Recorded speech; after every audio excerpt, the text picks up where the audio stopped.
नमस्कार दोस्तों, study with Dev channel में आपका स्वागत है। दोस्तों, पूर्व वैदिक काल को हमने देख लिया है। अब देखते हैं दोस्तों उत्तर वैदिक काल। उत्तर वैदिक काल यह भी वैदिक काल का ही एक हिस्सा है दोस्तों।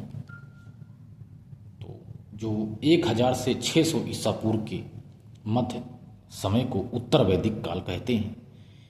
उत्तर वैदिक काल में लोहे का साक्ष्य पाया गया है। अंतरजी खेड़ा स्थल से प्राचीन लोहे का साक्ष्य प्राप्त हुआ है 1000 ईसा पूर्व में। तो आइए देखते हैं दोस्तों उत्तर वैदिक काल।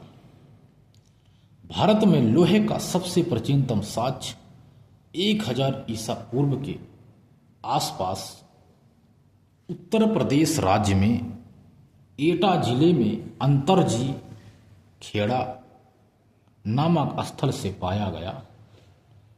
इसके पश्चात आर्यों ने पूर्व की ओर अपना विस्तार किया। भारत में लोहे का सबसे प्राचीनतम साक्ष्य 1000 ईसा पूर्व के आसपास उत्तर प्रदेश राज्य में एटा जिले में अंतरजी खेड़ा नामक स्थल से पाया है।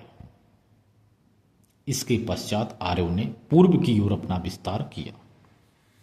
विस्तार की बात की जाए तो पूर्व में आर्यावर्त तक यानी सदा नीरा या गंडक नदी जो है यहाँ के तट बिहार तक, गंगा नदी तट बिहार तक यानी आर्यावर्त तक उत्तर वैदिक काल का विस्तार है। आर्यावर्त तक पश्चिम में सप्त सैंधव प्रदेश यानी कुंभा नदी तक, उत्तर में ब्रह्मर्ष देश यानी यमुना नदी तक तथा दक्षिण में मध्य प्रदेश नर्मदा नदी के तट तक इनका विस्तार है। उत्तर वैदिक काल का विस्तार चारों तरफ यहाँ तक फैला हुआ है। पूर्व में आर्यावत यानी सदानीरा या गंडक नदी के तट बिहार तक, ब्रह्मर्ष देश यानी यमुना नदी के तट तक उत्तर में, दक्षिण में कुंभा नदी तक और पश्चिम में और दक्षिण में नर्मदा नदी के तट तक। इस बीच में जितना भी क्षेत्र पड़ता है उत्तर वैदिक काल का विस्तार यहीं तक पूरा है। राजनीतिक जीवन। उत्तर वैदिक कालीन राजनीतिक जीवन की बात की जाए तो यह विभिन्न इकाइयों में बटा था। उत्तर वैदिक काल पहली है कुल, पहली इकाई है कुल, कुल के बाद ग्राम, ग्राम के बाद विष, विष के बाद जन, जन के बाद जनपद, जनपद का प्रमुख राजन होता था। यह विभिन्न इकाइयों में फैला है उत्तर वैदिक कालीन राजनीतिक इकाई। कुल, ग्राम, विष, जन और जनपद। जैसे भरत जन और कुरु जनपद के प्रमुख हैं। क्री विजयन प्लस तुर्वसजन दोनों पंचाल जनपद के हैं। यही राजनीतिक जीवन की इकाई है उत्तर वैदिक काल की। बलिकर। उत्तर वैदिक काल में कर की बात की जाए तो उत्तर वैदिक काल में बलिकर एक अनिवार्य और निर्धारित कर बना दिया गया।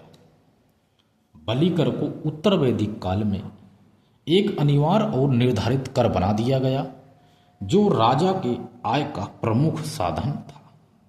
राजा के आय का प्रमुख साधन बलिकर था। इस काल में भी राज्य का स्वरूप, इस काल में यानी उत्तर वैदिक काल में राज्य का स्वरूप राजतंत्रात्मक था एवं अंशानुगत था। पंचजन का महत्व था जो निम्नलिखित है। उत्तर वैदिक काल में राज्य का स्वरूप राजतंत्रात्मक था और वंशानुगत था तथा पंचजन का महत्व था जो पंचजन निम्नलिखित हैं। यदुजन, तुर्वसजन, अनुजन, पुरुजन और दृद्युजन, ये 5 जन हैं दोस्तों। ये उत्तर वैदिक काल से संबंधित है। अंग और मगध जनपद को आर्य संस्कृत का धूर कहा जाता है। जो अंग है और मगध जनपद है, दोनों जनपद को आर्य संस्कृत का धूर कहा जाता है क्योंकि ये लोग प्राकृत भाषा बोलते थे। अंग और मगध के लोग प्राकृत भाषा बोलते थे। उपनिषदों के काल में विदेह के राजा जनक, उपनिषदों के काल में विदेह के राजा जनक, पांचाल के राजा प्रवाहण, जांवली, कैकेय के राजा अश्वपति और काशी के राजा अजातशत्रु विद्वान एवं दार्शनिक थे, जिन्होंने ब्राह्मणों को भी ज्ञान दिया था। यानी उपनिषदों के काल में विदेह के राजा जनक, पंचाल के राजा प्रवाहण जावली, कैकेय के राजा अश्वपति और काशी के राजा अजातशत्रु विद्वान एवं दार्शनिक थे, जिन्होंने ब्राह्मणों को भी ज्ञान दिया था। अब देखते हैं दोस्तों उत्तर वैदिक कालीन सामाजिक जीवन। उत्तर वैदिक कालीन सामाजिक जीवन दोस्तों पितृसत्तात्मक था और संयुक्त परिवार वाला था। उत्तर वैदिक सामाजिक जीवन, तो उत्तर वैदिक कालीन समाज पितृसत्तात्मक और संयुक्त परिवार वाला था। उत्तर वैदिक कालीन समाज पितृसत्तात्मक था तथा संयुक्त परिवार वाला समाज था। इस काल में भी परिवार का मुखिया कुलप कहा जाता था, कुलप कहा जाता था। समाज में कर्मों के आधार पर वर्ण विभाजन का प्रारंभ हो गया था। उत्तर वैदिक काल में कर्मों के आधार पर समाज में वर्ण विभाजन का कार्य प्रारंभ हो गया था। इस काल में परिवार का जो मुखिया होता था उसे कुलप कहा जाता था। सामाजिक उत्तर वैदिक समाज पितृसत्तात्मक तथा संयुक्त परिवार वाला था। उत्तर वैदिक काल में बहुविवाह, विधवा पुनर्विवाह आदि का प्रचलन रहा, किंतु सती प्रथा का प्रचलन नहीं था। सती प्रथा का प्रचलन उत्तर वैदिक काल और पूर्व वैदिक काल दोनों में नहीं था इसका प्रचलन। अपनी जीविकोपार्जन के लिए वेद और वेदांग पढ़ाने वाले अध्यापकों को उपाध्याय कहा जाता था। जो लोग अपनी जीविका चलाते थे वेद और वेदांग को पढ़कर सुनाकर, उन अध्यापकों को उपाध्याय कहा जाता था। जो लोग निःशुल्क शिक्षा देते थे, जो लोग निःशुल्क शिक्षा देते थे उन्हें आचार्य कहा जाता था। जो निःशुल्क शिक्षा देते थे उन्हें आचार्य कहा जाता था। वस्त्र आभूषण में सूती वस्त्र, ऊनी वस्त्र और रेशमी वस्त्र का प्रयोग करते थे। उत्तर वैदिक कालीन के लोग सूती आभूषण में, वस्त्र आभूषण में सूती वस्त्र, ऊनी वस्त्र और रेशमी वस्त्र का प्रयोग करते थे। आभूषणों में निष्क नामक आभूषण का प्रयोग करते थे।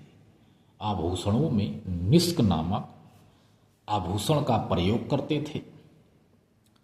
इस काल के लोगों को नमक, चीनी का ज्ञान हो गया। मनोरंजन के लिए पासा का खेल, सोमरस का पान, संगीत, नृत्य इत्यादि के द्वारा मनोरंजन करते थे। उत्तर वैदिक काल के लोग नमक का ज्ञान, चीनी आदि का ज्ञान हो गया था। आर्थिक जीवन देखते हैं दोस्तों। आर्थिक जीवन, आर्थिक जीवन छोटे छोटे उद्योग धंधों का प्रयोग शुरू हो गया था उत्तर वैदिक काल में। यानी उत्तर वैदिक काल में छोटे छोटे उद्योग धंधों का कार्य प्रारंभ हो गया था। जैसे स्वर्णकार, आभूषण बनाने वाला स्वर्णकार, मड़ियार, मड़ियों का कार्य करने वाला मड़ियार, तंदुआ, कपड़ा बुनने वाला तंदुआ, रज्जुकारी, रस्सी बुनने वाला रज्जुकारी, विभिन्न छोटे छोटे उद्योग धंधे शुरू हो गए। वासप सुल्ली यानी कपड़ा साफ करने वाला वासप सुल्ली,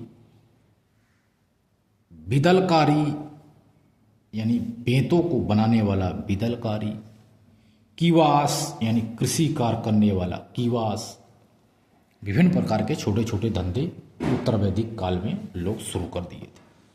पशुपालन की बात की जाए दोस्तों, तो पूर्व वैदिक काल के पशुओं के अलावा उत्तर वैदिक काल के लोग बाघ और हाथी जैसे दो नए जानवरों से परिचित हो गए। उत्तर वैदिक काल के लोग बाघ और हाथी जैसे जानवरों से ये लोग परिचित हो गए। कृषि कृषि कृषि में जैसे कुछ प्राचीन नाम है, कुछ आधुनिक नाम है। कृषि ये लोग करते थे, उत्तर वैदिक काल के लोग कृषि भी अच्छी करते थे, जैसे यव यानी जौ की खेती, गोधूल की कृषि, गोधूल माने गेहूं, साल यानी धान, व्रीहि माने पतला चावल, तंदुल माने मोटा चावल। व्रीहि माने पतला चावल, तंदुल माने मोटा चावल आदि के लोग खेती करते थे। साली साला यानी सरसों, इच्छ माने ईख यानी गन्ना, सण सण माने सनई आदि की ये लोग कृषि करते थे। उत्तर वैदिक काल में लोग लोहे का हल का प्रयोग करने लगे थे। उत्तर वैदिक काल में लोग लोहे का हल प्रयोग करने लगे। इस काल में वस्तुओं के लेन देन में गाय और निष्क नामक आभूषण का प्रयोग करते थे, क्योंकि इस काल में भी मुद्राओं का प्रचलन नहीं था। इस काल में भी, उत्तर वैदिक काल में भी मुद्राओं का प्रचलन नहीं था। अब देखते हैं उत्तर वैदिक कालीन धार्मिक जीवन। पूर्व कालीन, तो पूर्व वैदिक कालीन में भी तथा उत्तर वैदिक कालीन जीवन, जो धार्मिक जीवन है, दोनों बहुदेववादी था। तो धार्मिक जीवन उत्तर वैदिक कालीन बहुदेववादी और यज्ञाति था। प्रमुख देवता, उत्तर वैदिक कालीन प्रमुख देवता प्रजापति को कहा जाता है, यानी हिरण्यगर्भ या विश्वकर्मा आदि को कहा जाता है, जो 800 से 600 ईसा पूर्व के समय थे। ब्राह्मण युग था, यह ब्राह्मण युग था, ब्राह्मण युग था। प्रमुख देवता प्रजापति को कहते थे, जिसे हिरण्यगर्भ या विश्वकर्मा भी कहा जाता है। 700 से 3000 ईसा पूर्व के समय में, इस काल में शूद्रों को देवता पूषण को माना गया। शूद्रों के देवता पूषण थे, इनको माना गया। यह शूद्र काल था। तो उत्तर वैदिक कालीन धार्मिक जीवन दोस्तों बहुदेववादी एवं यज्ञाति था। यज्ञ आदि उत्तर वैदिक कालीन धार्मिक जीवन भी बहुदेववादी एवं यज्ञाति था। इस काल के सबसे प्रमुख देवता प्रजापति थे। उन्हें हिरण्यगर्भ एवं विश्वकर्मा भी कहा जाता था। लेकिन शूद्रों के देवता जो प्रमुख थे पूषण थे। पूषण को कहा जाता है प्रमुख देवता। यज्ञ क्षत्रियों द्वारा निम्नलिखित यज्ञ को किया जाता था। यज्ञ क्षत्रियों द्वारा किया जाता था, जैसे राजसूय यज्ञ, वाजपेय यज्ञ, अश्वमेघ यज्ञ तथा पुरुषमेघ यज्ञ आदि यज्ञ किया जाता था, क्षत्रियों द्वारा किया जाता था। राजा के राज्याभिषेक के अवसर पर कराया जाने वाला यज्ञ राजसूय यज्ञ कहलाता था। राजा के राज्याभिषेक के अवसर पर कराया जाने वाला यज्ञ राजसूय यज्ञ कहलाता था। राजा और प्रजा के बीच सामाजिक सद्भाव और लौकिक जीवन से पारलौकिक जीवन में जाने के लिए जो यज्ञ कराया जाता था, उसे वाजपेय यज्ञ कहा जाता था। राजा और प्रजा के बीच सामाजिक सद्भाव और लौकिक जीवन से पारलौकिक जीवन में जाने के लिए जो यज्ञ कराया जाता था, उसे वाजपेय यज्ञ कहा जाता था। यानी लौकिक जीवन से पारलौकिक जीवन में जाने के लिए। इस यज्ञ के अवसर पर रथ दौड़ और घोड़सौर की परंपरा थी। वाजपेय यज्ञ, राजसूय यज्ञ हो गया राजा के अभिषेक के समय, और वाजपेय यज्ञ यानी लौकिक जीवन से पारलौकिक जीवन में जाने के लिए। साम्राज्य विस्तार के लिए किया जाने वाला यज्ञ अश्वमेघ यज्ञ कहलाता था। या सबसे बड़ा यज्ञ था अश्वमेध यज्ञ, या साम्राज्य विस्तार के लिए किया जाता था। घोड़े को वे लोग छोड़ देते थे, जो भी घोड़े को पकड़ता था उसे राजा के साथ युद्ध करना पड़ता था। शतपथ ब्राह्मण ग्रंथ में पुरुष मेघ यज्ञ का उल्लेख किया गया है। पुरुष मेघ यज्ञ का उल्लेख शतपथ ब्राह्मण ग्रंथ में किया गया है। एक नोट देख लीजिए दोस्तों, ब्राह्मण युग का नोट है। 800 ईसा पूर्व से 600 ईसा पूर्व का काल ब्राह्मण युग कहलाता है। 800 ईसा पूर्व से लेकर 600 ईसा पूर्व का काल ब्राह्मण युग कहलाता है। 700 ईसा पूर्व से 300 ईसा पूर्व को सूत्र काल कहा जाता है। 700 ईसा पूर्व से 300 ईसा पूर्व को सूत्र काल कहा जाता है। इसी काल में रामायण और महाभारत जैसे 2 महाकाव्यों की रचना हुई और इस काल में छुआछूत का भेदभाव अर्थात जाति पाति का जटिलता प्रारंभ हो गई थी। दोस्तों यह हो गया उत्तर वैदिक काल। अब हम अगली वीडियो में 16 महाजनपद पे चर्चा करेंगे। तो दोस्त आप लोग नोट्स जरूर बनाइए। तो दोस्तों हमने वैदिक काल में पूर्व वैदिक काल तथा उत्तर वैदिक काल दोनों पे चर्चा कर लिया। जो वैदिक काल 1500 से 600 ईस्वी 600 ईसा पूर्व के मध्य माना जाता है। उत्तर वैदिक काल लो चाहे पूर्व वैदिक काल चाहे उत्तर वैदिक काल, दोनों में धार्मिक जीवन बहुदेववादी था। लेकिन जो उत्तर वैदिक काल है इसमें यज्ञादि था, यज्ञ का प्रचलन भी हो गया था।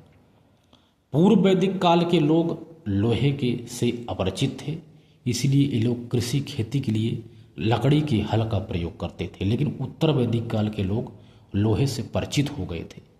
वो लोग जो भी हल का प्रयोग करते थे वो लोहे का करते थे।